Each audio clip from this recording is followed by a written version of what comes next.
অনুশীলনী 4.1-এর 16 নম্বর প্রশ্নের সমাধান আমরা দেখব। এটা সংক্ষিপ্ত প্রশ্নের জন্য যদি ভিন্ন ভিন্ন প্রশ্নে পরীক্ষা হয় তাহলে যে কোনো একটা বোর্ডে 100% এটা আসবে ইনশাল্লাহ। তো প্রশ্নটা খুব সহজে আমরা দেখি। এখানে a to the power x সমান b, b to the power y সমান c এবং c to the power z সমান a হয়, তবে দেখো যে x y z সমান a 1। এখন a to the power x না বলে অন্য কিছু বলতে পারে, x y z সমান 1 না বলে a b c সমান 1 দেখাও যে বলতে পারে। এক্ষেত্রে আমরা যেটা করব সেটা হচ্ছে দেওয়া আছে এই যে লাস্টের যেটা, এইটা দিয়ে সমাধানটা আমরা করব।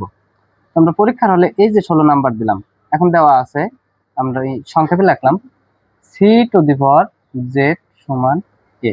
এখন প্রত্যেকটার একটা বিষয় খেয়াল করব, সূচকের ক্ষেত্রে x এর পাওয়ার 2 আছে, তারপর যদি 3 থাকে তাহলে এটা আমরা কিভাবে লিখি? আমরা জানি পাওয়ারের পাওয়ার গুণ হয়, তার মানে 3 দুগুণ 6। এই বিষয়টি একটু মাথায় রাখবা। এখন x এর পাওয়ার যদি a থাকে তারপর যদি আবার b হয় তাহলে এটা কি হয়? x to the power ab। পাওয়ারের পর একটা সূচকের উপর যতগুলো পাওয়ারই থাক প্রত্যেকটা পাওয়ার সবাই একে অপরের সাথে গুণ হয়, এই কথাটি একটু মাথায় রাখবো।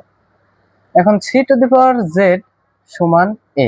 এই যে c, একটু খেয়াল করবো এটা বামে, যে এই যে b to the power y সমান c, তার মানে c এর মান b to the power y। তো c এর জায়গা c এর মানটা বসা দিয়ে এবার b to the power y, তাহলে বা c এর বদলে বসাচ্ছি b to the power y। তো c এর উপরে কি ছিলে z, তার মানে এইটার উপরে কি চলে যাবে z, এইটা সমান কি a।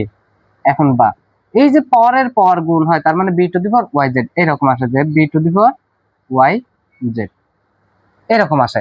তো এইটা একসাথে আমরা করব, একসাথে b এর মান আবার দেখি, তারপরেরটা যদি আসি, এই যে b এর মান কি লেখা যায়? a to the power x।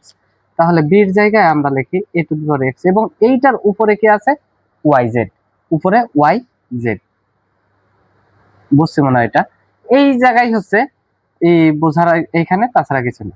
এখন আমরা যদি দেখি পাওয়ারের পর সবগুলো গুণ হবে, তার মানে এর পর কি আছে? x y z এবং এই জায়গায় এর পর কিছু নাই, মানে কি আছে? 1 আছে। এখানেই প্রমাণিত যে আমরা এই যে a আর a যদি কাটে যায়, আমরা এভাবে কেটে দেব না, তবে আমরা বোঝার জন্য কাটলাম। x y z সমান কি 1, তার মানে x y z সমান 1, এটাই তো প্রমাণিত। খুব সিম্পল একটা অঙ্ক, 2 মার্ক আমরা মিস করে ফেলে এটা না জানার কারণে। আশা করি বুঝতে পারছি এবং ভিডিওটি থেকে যদি কোনো উপকৃত হও তাহলে অবশ্যই লাইক, কমেন্ট এবং সাবস্ক্রাইব করে পাশে